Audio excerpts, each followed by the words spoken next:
Now I'd like to open up for questions.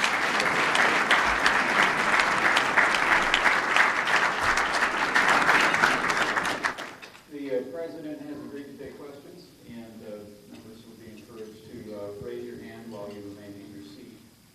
The Chair will take the prerogative to make a brief remark and pose the first question. Mr. President, welcome back to the House of Republican Congress. Thank you. We are pleased to have you return. Your last visit had been a year ago. House Republicans said then we would make you two promises. Number one, that most people in this room and their families would pray for you and your beautiful family just about every day for the next 4 years. I want to assure you repeating that promise. I appreciate that.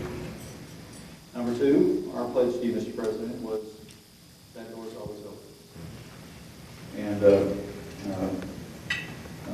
we hope that by evidence of our invitation to you that we continue to demonstrate that good faith. Mr. President, several of us in this conference yesterday on the way in Baltimore stopped by the Salvation Army homeless facility here in Baltimore yesterday. I met a little boy, an African-American boy in the 8th grade named David Carter Jr. When he heard that I would be seeing you today, his eyes lit up like I'd never seen him. And I told him if he wrote you a letter, I'd give it to you, and I have. But I had a conversation with little David Jr. and David Sr. His families are struggling in this economy. His dad said words to me, Mr. President, that I'll never forget about my age, and he said, Congressman, it's not like it was when we were coming up. He said, there's just no jobs. Now, last year, about the time you met with us, unemployment was 7.5% in this country. Your administration and your party in Congress told us that we'd have to borrow more than $700 billion to pay for a so-called stimulus bill. It was a piecemeal list of projects and boutique tax cuts, all of which we were told had to be passed, or unemployment would go to 8%, as your administration said. Well, unemployment is 10% now, as you well know, Mr. President. Here in Baltimore, it's considerably higher. Now, Republicans offered a stimulus bill at the same time. It cost half as much as the Democrat proposal in Congress, and using your economic analyst models, it would have created twice the jobs at half the cost. It essentially was across-the-board tax relief, Mr. President. Now, we know you've come to Baltimore today, and you've raised this a tax credit, which was last promoted by President Jimmy Carter. But the first question I would pose to you very respectfully, Mr. President, is would you be willing to consider embracing, in the name of little David Carter Jr. and his dad, in the name of every struggling family in this country, the kind of across-the-board tax relief that Republicans have advocated, that President Kennedy advocated, that President Reagan advocated, and that has always been the means of stimulating broad-based economic growth? Well, there was a lot packed into that question there, Mike.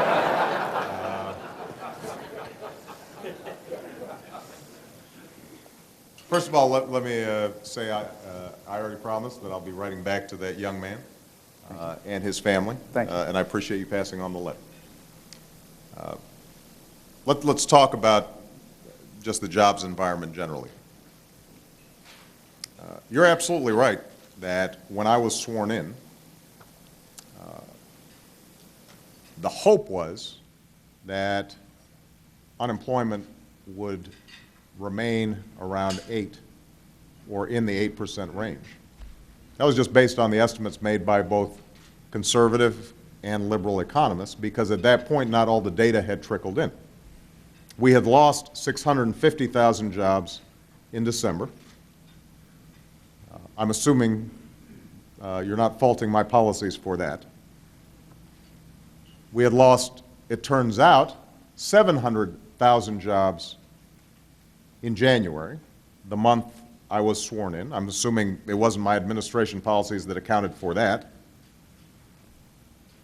We lost another 650,000 jobs the subsequent month, before any of my policies had gone into effect. So I'm assuming that wasn't as a consequence of our policies. That doesn't reflect the failure of the Recovery Act.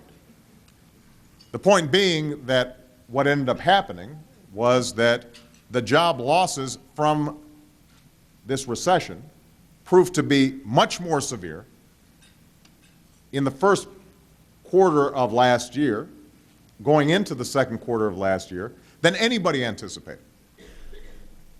So, I mean, I think we can score political points on the basis of the fact that we underestimated how severe the job losses were going to be. But those job losses took place before any stimulus, whether it was the ones that you guys have proposed or the ones that we proposed, could have ever taken into effect. Now, that's just the fact, Mike, and I don't think anybody would dispute that. You could not find an economist who would dispute that.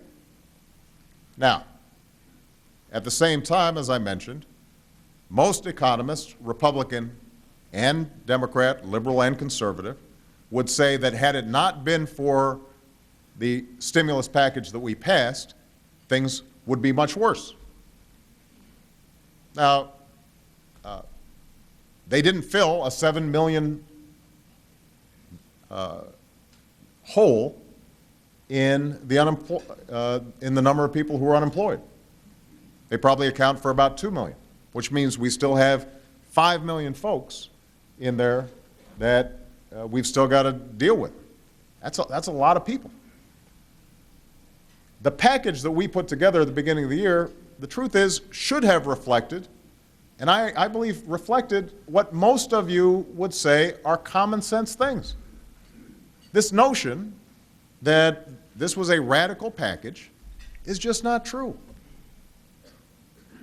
A third of them were tax cuts, and they weren't, when you say they were boutique tax cuts, Mike, 95% of working Americans got tax cuts. Small businesses got tax cuts. Large businesses got help in terms of their depreciation schedules. I mean, it was a pretty conventional list of tax cuts. A third of it was stabilizing state budgets. There is not a single person in here who, had it not been for what was in the stimulus package, wouldn't be going home to more teachers laid off, more firefighters laid off, more cops laid off. A big chunk of it was unemployment insurance and COBRA, just making sure that people had some floor beneath them, and, by the way, making sure that there was enough money in their pockets that businesses had some customers. You take those two things out, that accounts for the majority of the stimulus package. Are there people in this room who think that was a bad idea? A portion of it was dealing with the AMT, right? The alternative minimum tax, not a proposal of mine. That's not a consequence of my policies, that we have a tax system where we keep on putting off a potential tax hike that is embedded in the budget that we have to fix each year. That cost about $70 billion. And then the last portion of it was infrastructure, which, as I said, a lot of you have gone to appear at ribbon cuttings for the same projects that you voted against. Now, I say all this not to relitigate the past, but it's simply to state that the component parts of the Recovery Act are consistent with what many of you say are important things to do: rebuilding our infrastructure, tax cuts for families and businesses, and making sure that we were providing states and individuals some support when the roof was caving in. And the notion that I would somehow resist doing something that cost half as much but would produce twice as many jobs, why would I resist that? I wouldn't. I mean, that's my point, is that I am not an ideologue. I'm not. What? It doesn't make sense if somebody could tell me you could do this cheaper and get increased results, that I wouldn't say great. The problem is I couldn't find credible economists who would back up the claims that you just made. Now, we can, here's what I know going forward, though. Right? I mean, we're talking, we were talking about the past. We can talk about this going forward. I have looked at every idea out there in terms of accelerating job growth to match the economic growth that's already taken place. The jobs credit that I'm discussing right now is one that a lot of people think would be the most cost-effective way for encouraging people to pick up their hiring. There may be other ideas that you guys have. I am happy to look at them, and I'm happy to embrace them. I suspect I will embrace some of them. Some of them I've already embraced. But the question I think we're going to have to ask ourselves is, as we move forward, are we going to be examining each of these issues based on what's good for the country, what the evidence tells us, or are we going to be trying to position ourselves so that come November, we're able to say, the other party, it's their fault? If we take the latter approach, then we're probably not going to get much agreement. If we take the former, I suspect there's going to be a lot of overlap.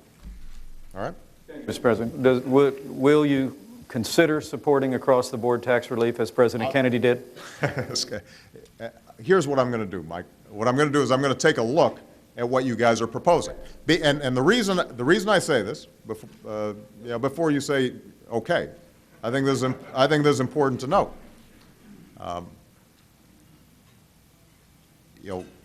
What you may consider across-the-board tax cuts could be, for example, greater tax cuts for people who are making $1 billion. I may not agree to a tax cut for Warren Buffett. You may be calling for a across-the-board tax cut for the banking industry right now. I may not agree to that. So, I think that we've got to look at what specific proposals you're putting forward. And, this is the last point I'll make, if you're calling for just across-the-board tax cuts, and then on the other hand saying that we're somehow going to balance our budget, I'm going to want to take a look at your math and see how that works. Because the issue of deficit and debt is another area where there has been a tendency for some inconsistent statements. How's that? All right? Thank you, Mr. President. Paul Ryan from Wisconsin. Thank you. Mr. President, first off, thanks for agreeing to accept our invitation here. Mm-hmm. It is a real pleasure and honor to have you with us here today. Is this your crew right here, by the way? This is my daughter Eliza, my son Charlie and Sam, and this is my wife Jana. Hey, guys. So, how are you?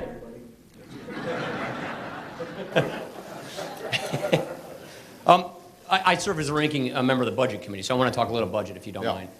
The spending bills that you've signed into law, the domestic discretionary spending has been increased by 84%. You now want to freeze spending at this elevated level beginning next year. This means that total spending in your budget would grow at 0.03% less than otherwise. I would simply submit that we could do more and start now. You've also said that you want to take a scalpel to the budget and go through it line by line. We want to give you that scalpel. I have a proposal with my home state Senator Russ Feingold, bipartisan proposal, to create a constitutional version of the line item veto.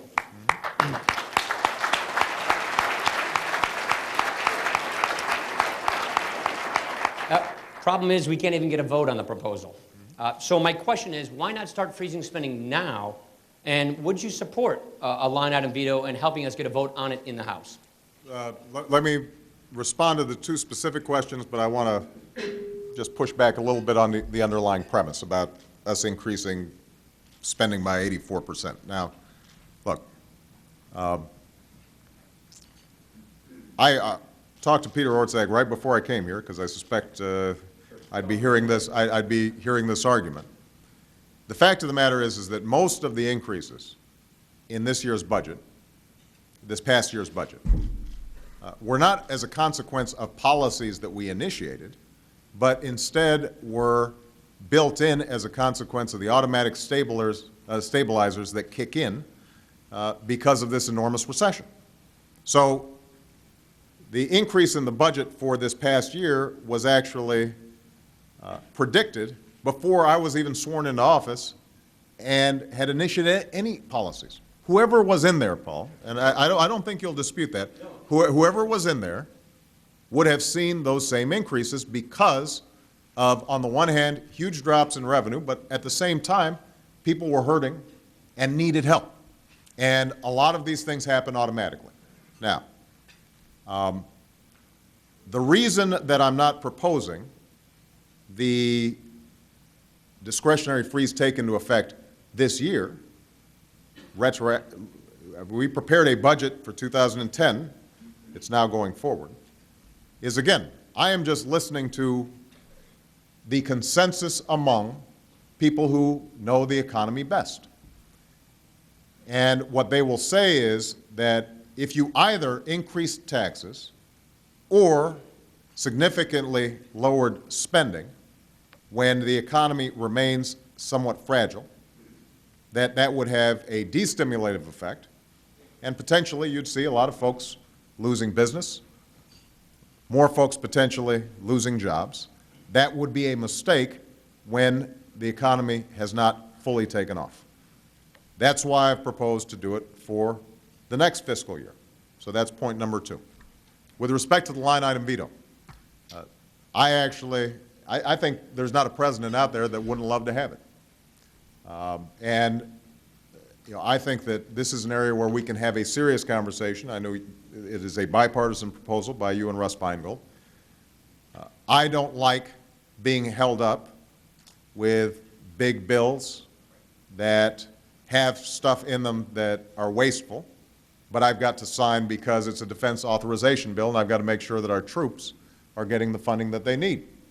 I will tell you, I would love for Congress itself to show discipline on both sides of the aisle. I think one thing that you have to acknowledge, Paul, because you study this stuff and take it pretty seriously, that the earmarks problem is not unique to one party, and you end up getting a lot of pushback when you start going after specific projects of any one of you in your districts. Because wasteful spending is usually spent somehow outside of your district. Have you noticed that? The spending in your district tends to seem pretty sensible. So I would love to see more restraint within Congress. I'd like to work on the earmarks reforms that I mentioned in terms of putting earmarks online because I think sunshine is the best disinfectant. But I am willing to have a serious conversation on the line item veto issue. Okay. I'd like to walk you through that because we have a version we think is constitutional. Let me take a look at it. I would simply say that automatic stabilizer spending is mandatory spending. The discretionary spending, the bills that Congress signs, that you sign into law, that has increased 84%. So, we'll have a longer debate on the budget numbers there. All right? Thanks, Paul. Shelley Moore Capito, West Virginia. Thank you, Mr. President, for joining us here today. As you said on your in the State of the Union address on Wednesday, jobs and the economy are number one, and I think everyone in this room, certainly I, agree with you on that. I represent the state of West Virginia. We're resource rich. We have a lot of coal and a lot of natural gas. But my miners and the folks who are working and those who are unemployed are very concerned about some of your policies in these areas, cap and trade, an aggressive EPA, and the looming prospect of higher taxes. In our minds, these are job-killing policies. So I'm asking you if you would be willing to relook at some of these policies with the high unemployment and the unsure economy that we have now to assure West Virginians that you're listening. Well, look, I listen all the time, including to your governor, who's somebody who I enjoyed working with a lot before the campaign and now that I'm president. And I know that West Virginia struggles with unemployment, and I know how important coal is to West Virginia and a lot of the natural resources there. That's part of the reason why I've said that we need a comprehensive energy policy that sets us up for a long-term future. For example, nobody's been a bigger promoter of clean coal technology than I am. Testament to that, I ended up being in a whole bunch of advertisements that you guys saw all the time about investing in ways for us to burn coal more cleanly. I've said that I'm a promoter of nuclear energy, something that I think over the last 3 decades has been subject to a lot of partisan wrangling and ideological wrangling. I don't think it makes sense. I think that that has to be part of our energy mix. I've said that I am supportive, and I said this 2 nights ago at the State of the Union, that I'm in favor of increased production. So if you look at the ideas that this caucus has, again, with respect to energy, I'm for a lot of what you said you are for. The one thing that I've also said, though, and here we have a serious disagreement, and my hope is we can work through this agreement, these disagreements. There's going to be effort on the Senate side to do so on a bipartisan basis, is that we have to plan for the future. And the future is that clean energy, cleaner forms of energy, are going to be increasingly important, because even if folks are still skeptical in some cases about climate change in our politics and in Congress, the world's not skeptical about it. If we're going to be going after some of these big markets, they're going to be looking to see, is the United States the one that's developing clean coal technology? Is the United States developing our natural gas resources in the most effective way? Is the United States the one that is going to lead in electric cars?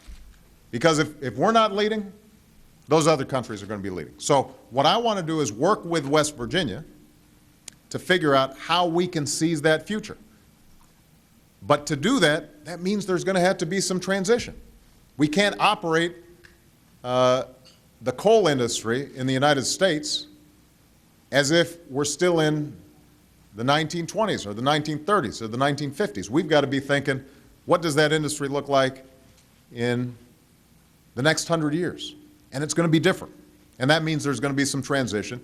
And that's where I think a well-thought-through policy of incentivizing the new while recognizing that there's going to be a transition process, and we're not just suddenly putting the old out of business right away, that has to be something that both Republicans and Democrats should be able to embrace.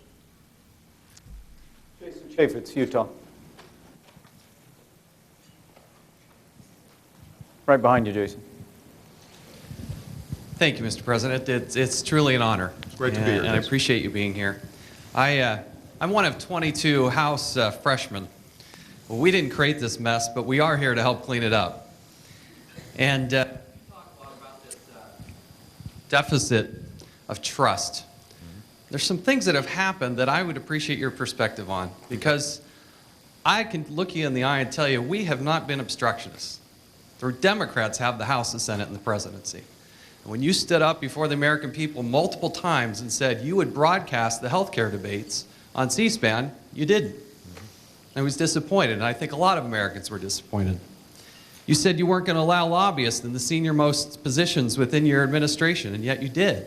I applauded you when you said it, and disappointed when you didn't.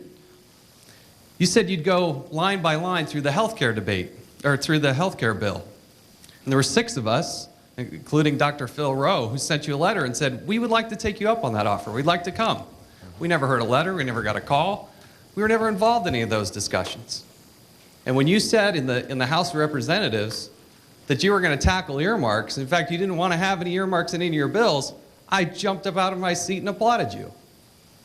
But it didn't happen. More importantly, I want to talk about moving forward. But if we could address Well, how about that, I would certainly appreciate. That was a long list, so let me respond.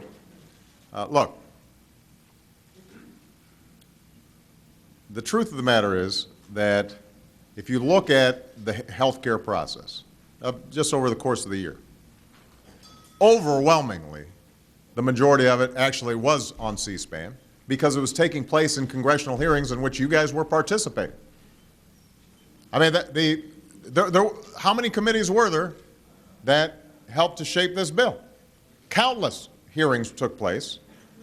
Now, I kicked it off, by the way, with a meeting with many of you, including your key leadership. What is true, there's no doubt about it, is that once it got through the committee process, and there were now a series of meetings taking place all over the Capitol trying to figure out how to get the thing together. That was a messy process. And I take responsibility for not having structured it in a way where it was all taking place in one place that could be filmed. How to do that logistically would not have been as easy as it sounds, because you're shuttling back and forth between the House, the Senate, different offices, et cetera, different legislators. But I think it's a legitimate criticism. So on that one, I take responsibility. With respect to earmarks, we didn't have earmarks in the Recovery Act. We didn't get a lot of credit for it, but there were no earmarks in that. I was confronted at the beginning of my term with an omnibus package that did have a lot of earmarks from Republicans and Democrats, and a lot of people in this chamber. And the question was I going to have a big budget fight at a time when I was still trying to figure out whether or not the financial system was melting down, and we had to make a whole bunch of emergency decisions about the economy. So what I said was, let's keep them to a minimum, but I couldn't excise them all.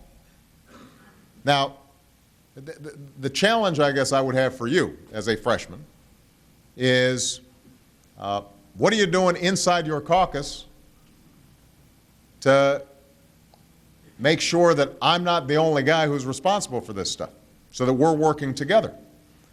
Because this is going to be a process. When we talk about earmarks, I think all of us are willing to acknowledge that some of them are perfectly defensible, good projects. It's just they haven't gone through the regular appropriations process in the full light of day. So one place to start is to make sure that they are at least transparent, that everybody knows what's there before we move forward. In terms of lobbyists, I can stand here unequivocally and say that there has not been an administration who was tougher on making sure that lobbyists weren't participating in the administration than any administration that's come before us. Now, what we did was, if there were lobbyists who were on boards and commissions that were carryovers and their term hadn't completed, we didn't kick them off. We simply said that moving forward, anytime a new slot opens, they're being replaced. So we've actually been very consistent in making sure that we are eliminating the impact of lobbyists day in, day out on how this administration operates. There have been a handful of waivers where somebody is highly skilled, for example, a doctor who ran Tobacco-Free Kids, technically is a registered lobbyist, on the other hand, has more expertise than anybody in figuring out how kids don't get hooked on cigarettes. So there have been a couple of instances like that, but generally we've been very consistent on that front. Okay? Thank you. Marsha Blackburn, Tennessee. Hey.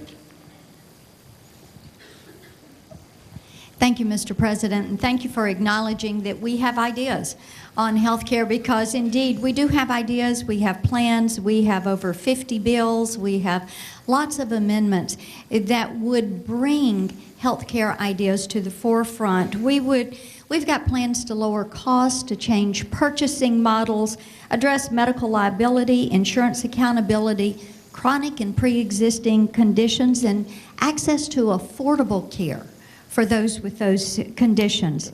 insurance portability, expanded access, but not doing it with creating more government, more bureaucracy, and more cost for the American taxpayer. And we look forward to sharing those ideas with you. We want to work with you on health reform and making certain that we do it in an affordable, cost-effective way that is going to reduce bureaucracy, reduce government interference, and reduce costs to individuals and to taxpayers. And if those good ideas aren't making it to you, maybe it's the House Democrat leadership that is an impediment instead of a conduit. But we're concerned also that there are some lessons learned from public option health care plans that maybe are not being heeded. And certainly in my state of Tennessee, we were the test case for public option health care in 1994. And our Democrat government has even cautioned that maybe our experiences there would provide some lessons learned that should be heeded and would provide guidance for us to go forward. And as you said, what we should be doing is tossing old ideas out, bad ideas out, and moving forward and refining good ideas. And certainly we would welcome that opportunity. So my question to you is, when will we look forward to starting anew and sitting down with you to put all of these ideas on the table, to look at these lessons learned, to benefit from that experience, and to produce a product that is going to reduce government interference, reduce costs, and be fair to the American taxpayer?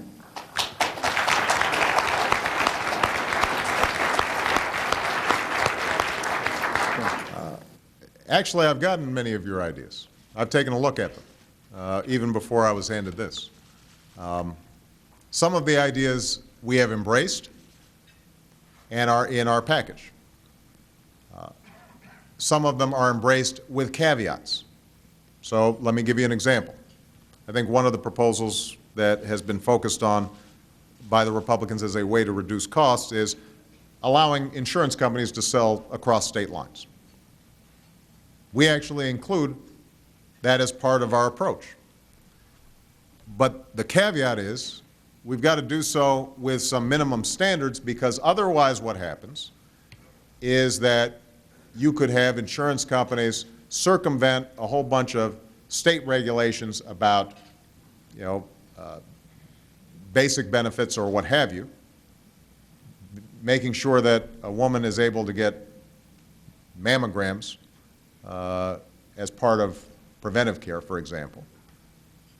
Part of what could happen is insurance companies could go into states and cherry pick and just get those who are healthiest and leave behind those who are least healthy, which would raise everybody's premiums who weren't healthy, right? So it's not that many of these ideas aren't workable, but we have to refine them to make sure that they don't just end up worsening the situation for folks rather than making it better.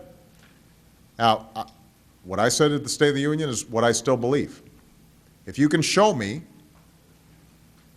and if I get confirmation from healthcare experts, people who know the system and how it works, including doctors and nurses, ways of reducing people's premiums, covering those who do not have insurance, making it more affordable for small businesses, having insurance reforms that ensure people have insurance even when they've got pre-existing conditions, that their coverage is not dropped just because they're sick, that young people right out of college or as they're entering into the workforce can still get health insurance. If those component parts are things that you care about and want to do, I'm game. And I've got I've got a lot of these ideas. The last thing I will say, though, let me say this about healthcare and the healthcare debate, because I think it also bears on a whole lot of other issues. If you look at the package that we've presented. And there's some stray cats and dogs that got in there that we were eliminating. We were in the process of eliminating. For example, we said from the start that it was going to be important for us to be consistent in saying to people, if you want to keep the health insurance you got, you can keep it. That you're not going to have anybody getting in between you and your doctor in your decision making. And I think that some of the provisions that got snuck in might have violated that pledge. And so we're in the process of scrubbing this and making sure that it's tight.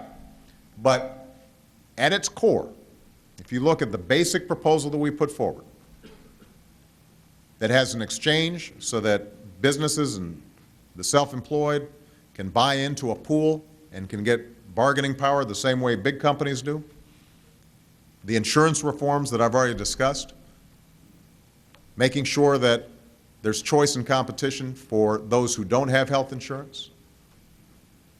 The component parts of this thing are pretty similar to what Howard Baker, Bob Dole, and Tom Daschle proposed at the beginning of this debate last year. Now, you may not agree with Bob Dole and Howard Baker, and certainly you don't agree with Tom Daschle on much, but that's not a radical bunch. But if you were to listen to the debate, and frankly how some of you went after this bill, you'd think that this thing was some Bolshevik plot. No, I mean, that's how you guys presented it.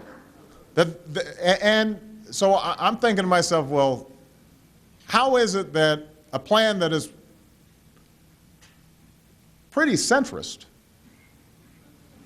no, look, I mean, I'm just saying, I know you guys disagree, but if you look at the facts of this bill, most independent observers would say this is actually what many Republicans, it is similar to what many Republicans proposed to Bill Clinton when he was doing his debate on health care. So all I'm saying is we've got to close the gap a little bit between the rhetoric and the reality. I'm not suggesting that we're going to agree on everything, whether it's on health care or energy or what have you. But if the way these issues are being presented by the Republicans is that this is some wild-eyed plot to impose huge government in every aspect of our lives, what happens is you guys then don't have a lot of room to negotiate with me. I mean, the fact of the matter is that many of you, if you voted with the administration on something, are politically vulnerable in your own base, in your own party. You've given yourselves very little room to work in a bipartisan fashion because what you've been telling your constituents is, this guy's doing all kinds of crazy stuff that's going to destroy America. And I would just say that we have to think about tone. It's not just on your side, by the way. It's on our side as well. This is part of what's happened in our politics, where we demonize the other side so much that when it comes to actually getting things done, it becomes tough to do. Mike? Dr. Tom Price from Georgia, and then we'll have one more after that if your time permits, Mr. President. You know, I'm having fun. Okay. This is great. So are we. Mr. President. Tom Price, Georgia. I want to stick on the general topic of health care, but ask a very specific question. Mm-hmm. You have repeatedly said, most recently at the State of the Union, that Republicans have offered no ideas and no solutions, in spite of the fact. I don't think I said that. What I said was, within the context of health care, I remember that speech pretty well. It was only 2 days ago. I said I welcome ideas that you might provide. I didn't say that you hadn't provided ideas. I said I welcome those ideas that you'll provide. President, multiple times from your administration there have come statements that Republicans have no ideas and no solutions. In spite of the fact that we've offered, as demonstrated today, positive solutions to all of the challenges we face, including energy and the economy and health care. Specifically in the area of health care, this bill, H.R. 3400, that has more co-sponsors than any health care bill in the House, is a bill that would provide health coverage for all Americans, would correct the significant insurance challenges of portability and pre-existing, would solve the lawsuit abuse issue, which isn't addressed significantly in the other proposals that went through the House and the Senate, would write into law that medical decisions are made between patients and families and doctors, and does all of that without raising taxes by a penny. But my specific question is, what should we tell our constituents who know that Republicans have offered positive solutions to the challenges that Americans face, and yet continue to hear out of the administration that we've offered nothing? Tom, look, I have to say that on the, let's just take the health care debate, and it's probably not constructive for us to try to debate a particular bill. This isn't the venue to do it. But if you say we can offer coverage for all Americans and it won't cost a penny, that's just not true. You can't structure a bill where suddenly 30 million people have coverage and it costs nothing. And I understand that we're not interested in debating this bill, but what should we tell our constituents who know that we've offered these solutions and yet hear from the administration that we have offered nothing? I'm using this as a specific example, so let me answer your question. You asked a question, I want to answer it. It's not enough if you say, for example, that we've offered a health care plan, and I look up, this is just under the section that you've just provided me, or the book that you've just provided me. Summary of GOP health care reform bill. The GOP plan will lower health care premiums for American families and small businesses, addressing America's #1 priority for health reform. I mean, that's an idea that we all embrace. But specifically, it's got to work. I mean, there's got to be a mechanism in these plans that I can go to an independent health care expert and say, is this something that will actually work? Or is it boilerplate? You know, if I'm told, for example, that the solution to dealing with health care costs is tort reform, something that I've said I am willing to work with you on, but the CBO or other experts say to me, you know, at best, this could reduce healthcare costs relative to where they're growing by a couple of percentage points, or save $5 billion a year. That's what we can score it at. And it will not bend the cost curve long-term or reduce premiums significantly. Then you can't make the claim that that's the only thing that we have to do. If we're going to do multi-state insurance so that people can go across state lines, I've got to be able to go to an independent healthcare expert, Republican or Democrat, who can tell me that this won't result in cherry picking of the healthiest going to some and the least healthy being worse off. So I am absolutely committed to working with you on these issues. But it can't just be political assertions that aren't substantiated when it comes to the actual details of policy. Because otherwise, we're going to be selling the American people a bill of goods. I mean, the easiest thing for me to do on the health care debate would have been to tell people that what you're going to get is guaranteed health insurance, lower your costs, all the insurance reforms. We're going to lower the cost of Medicare and Medicaid, And it won't cost anybody anything. That's great politics. It's just not true. So there's got to be some test of realism in any of these proposals, mine included. I've got to hold myself accountable, and I guarantee you the American people will hold me accountable if what I'm selling doesn't actually deliver.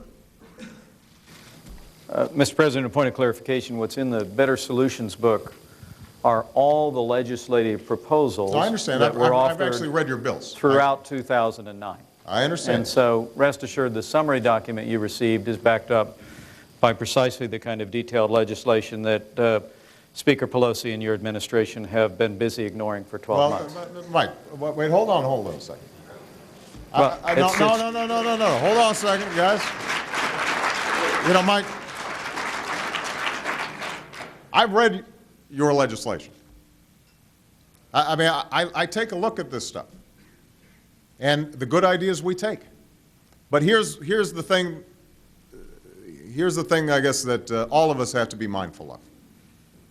It can't be all or nothing one way or the other. Right?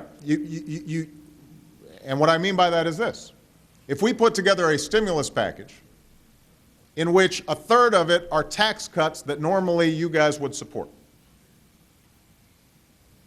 and support for states and the unemployed and helping people stay on COBRA that your governors certainly would support, Democrat or Republican. And then you've got some infrastructure, and maybe there's some things in there that you don't like in terms of infrastructure, or you think the bill should have been $500 billion instead of $700 billion, or there's this provision or that provision that you don't like. If there's uniform opposition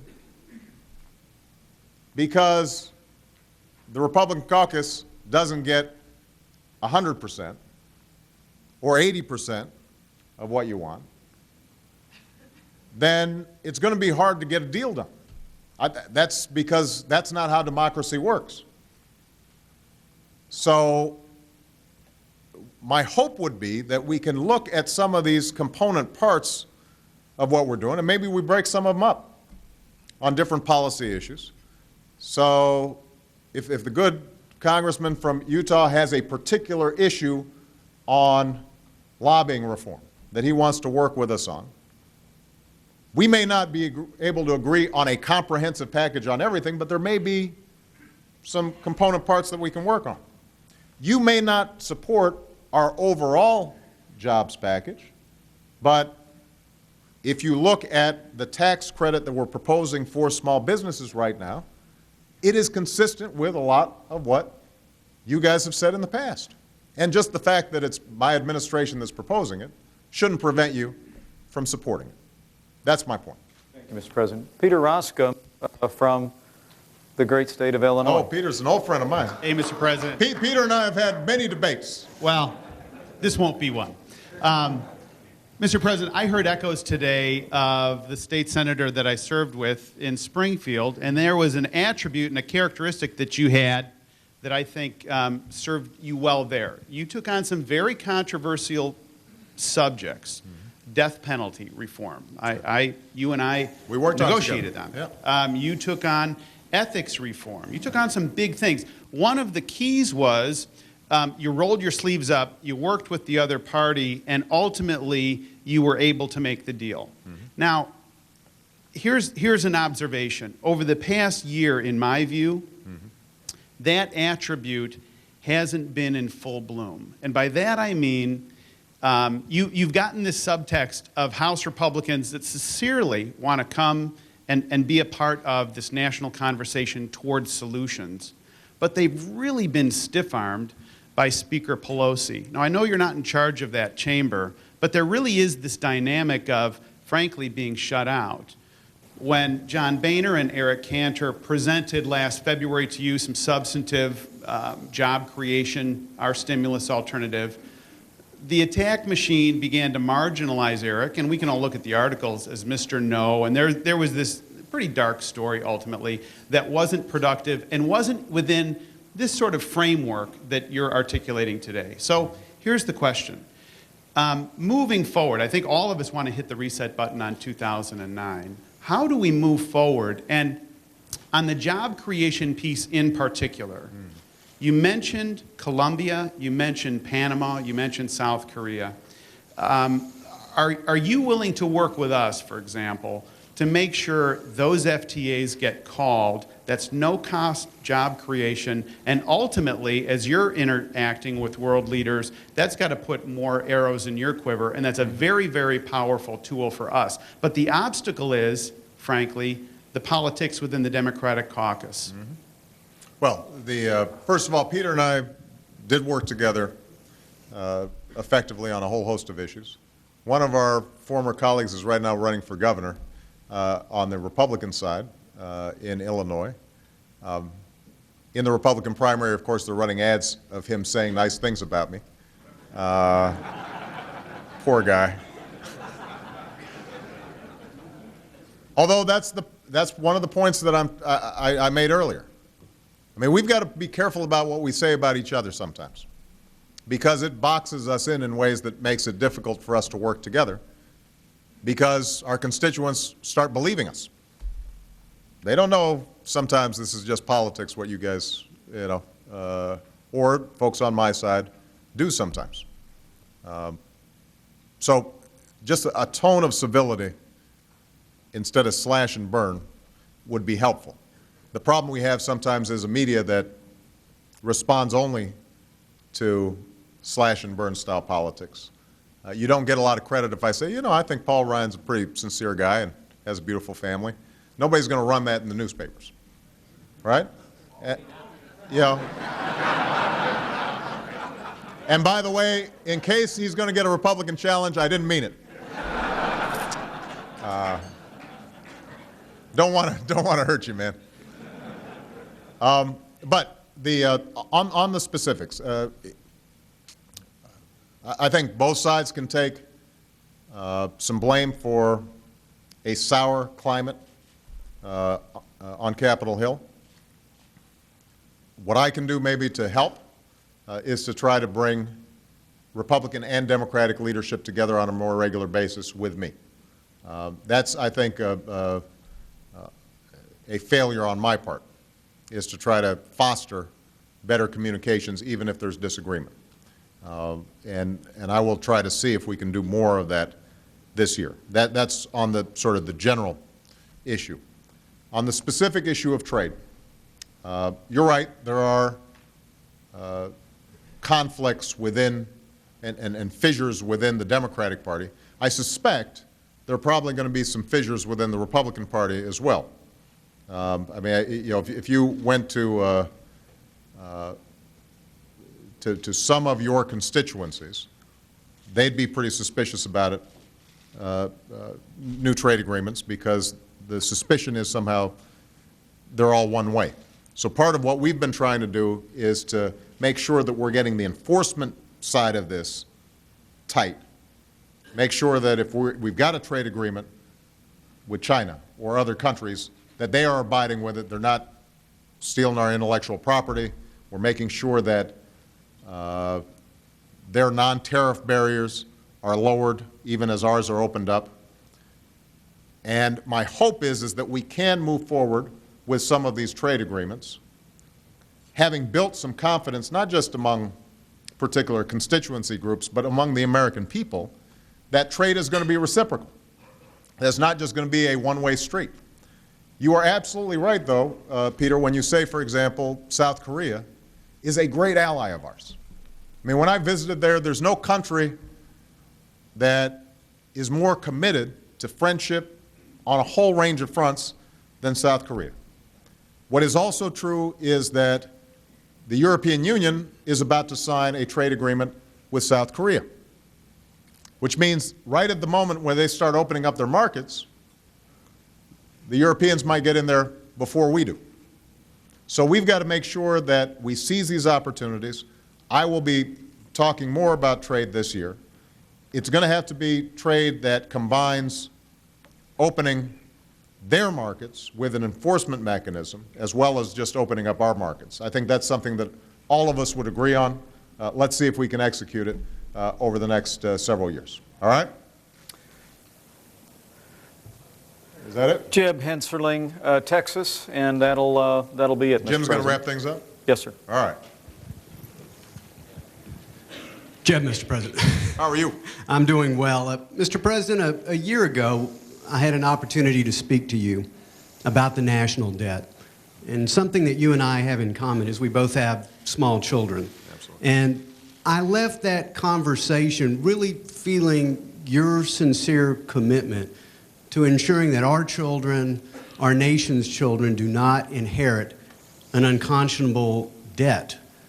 We know that under current law, that government, the cost of government is due to grow from 20% of our economy to 40% of our economy, and right about the time our children are leaving college and getting that first job. Mr. President, shortly after that conversation a year ago, the Republicans proposed a budget that ensured that government did not grow beyond the historical standard of 20% of GDP. It was a budget that actually froze immediately non-defense discretionary spending. It spent $5 trillion less than ultimately what was enacted into law. And unfortunately, I believe that budget was ignored. And since that budget was ignored, what were the old annual deficits under Republicans have now become the monthly deficits under Democrats. The national debt has increased 30%. Now, Mr. President, I know you believe, and I understand the argument, and I respect the view that the spending is necessary due to the recession. Many of us believe, frankly, it's part of the problem, not part of the solution, but I understand and I respect your view. But this is what I don't understand, Mr. President. After that discussion, your administration proposed a budget that would triple the national debt over the next 10 years. Surely you don't believe 10 years from now we will still be mired in this recession. It proposed new entitlement spending and moved the cost of government to almost 24.5% of the economy. Now, very soon, Mr. President, you're due to submit a new budget.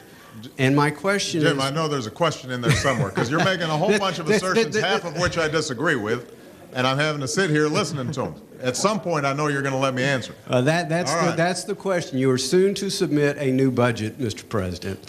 Will that new budget, like your old budget, triple the national debt and continue to take us down the path of increasing the cost of government to almost 25% of our economy? That's the question, Mr. President. Jim, with all due respect, I've just got to take this last question as an example of how it's very hard to have the kind of bipartisan work that we're going to do, because the whole question was structured as a talking point for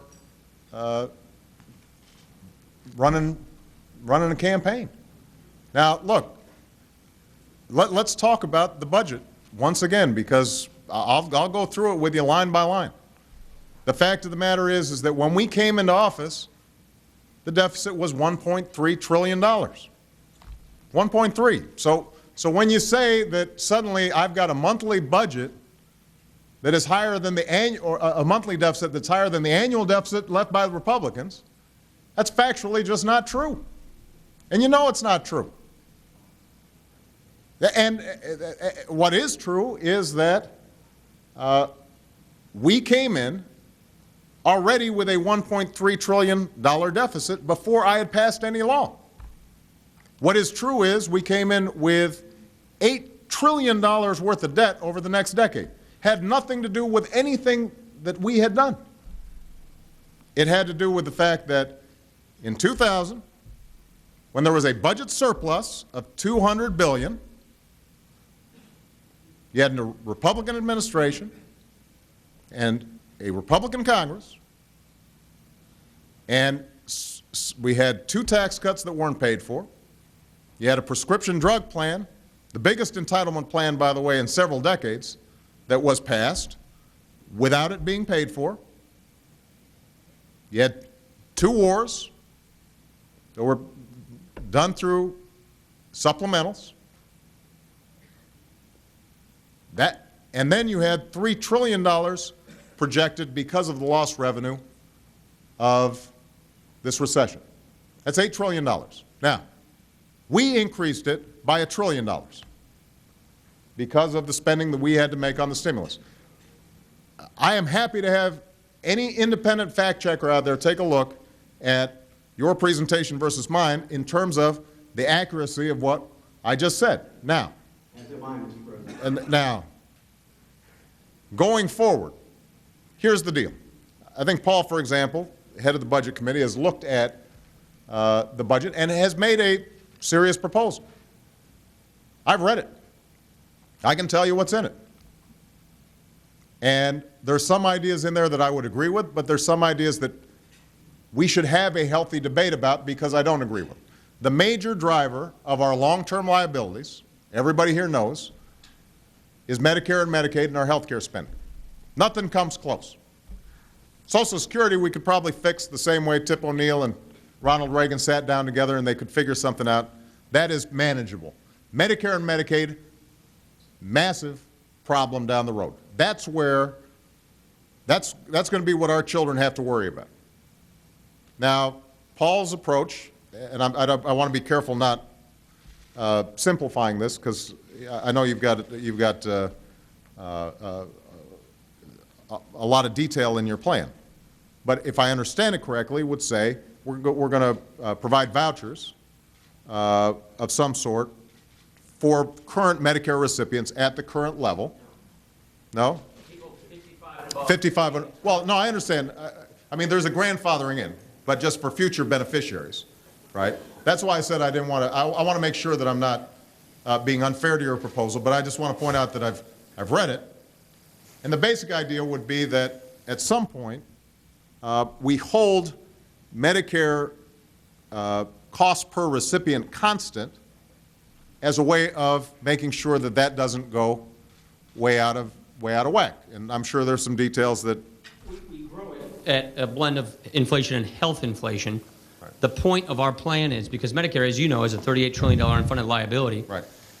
It has to be reformed for younger generations because it won't exist because it's going bankrupt. And the premise of our idea is, look, why not give people the same kind of health care plan we here have in Congress? That's the kind of reform we're proposing for Medicare. Right. So, look, as I said before, this is an entirely legitimate proposal. The problem is twofold. One is that depending on how it's structured, if recipients are suddenly getting a plan that has their reimbursement rates going like this, but healthcare costs are still going up like that, then over time, the way we're saving money is essentially by capping what they're getting relative to their costs. Now, I just want to point out, and this brings me to the second problem. When we made a very modest proposal as part of our package, our health care reform package, to eliminate the subsidies going to insurance companies for Medicare Advantage, we were attacked across the board by many on your aisle for slashing Medicare. You remember? We're going to start cutting benefits for seniors. That was the story that was perpetrated out there, scared the dickens out of a lot of seniors. No, but here's my point. If the main question is going to be what do we do about Medicare costs, any proposal that Paul makes will be painted factually from the perspective of those who disagree with it as cutting benefits over the long term. Paul, I don't think you disagree with that there is a political vulnerability to doing anything that tinkers with Medicare. And that's probably the biggest savings that are obtained through Paul's plan. And I raise that not because we shouldn't have a serious discussion about it. I raise that because we're not going to be able to do anything about any of these entitlements if what we do is characterize whatever proposals are put out there as, well, you know, that's the other party is being irresponsible. The other party's trying to hurt our senior citizens. That the other party is doing X, Y, Z. That's why I say, if we're going to frame these debates in ways that allow us to solve them, then we can't start off by figuring out, A, who's to blame, B, how can we make the American people afraid of the other side? And unfortunately, that's how our politics works right now. That's how a lot of our discussion works. That's how we start off every time somebody speaks in Congress. The first thing they do, they stand up and all the talking points, you know, I see Frank Lutz up here sitting in the front. He's already polled it, and he said, you know, the way you're really going to, I've done a focus group, and, you know, the way we're going to really box in Obama on this one or make Pelosi look bad on that one. I know, I like Frank. We've had conversations between Frank and I, but that's how we operate. It's all tactics. And it's not solving problems.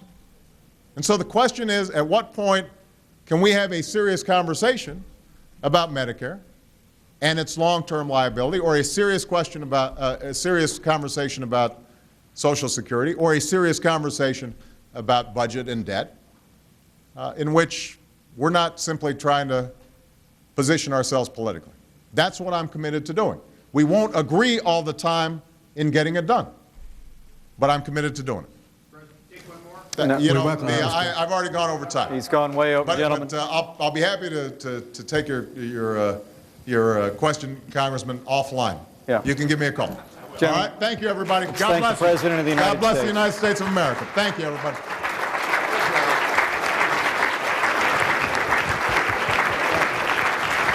Thank you, Mr. President. Appreciate you.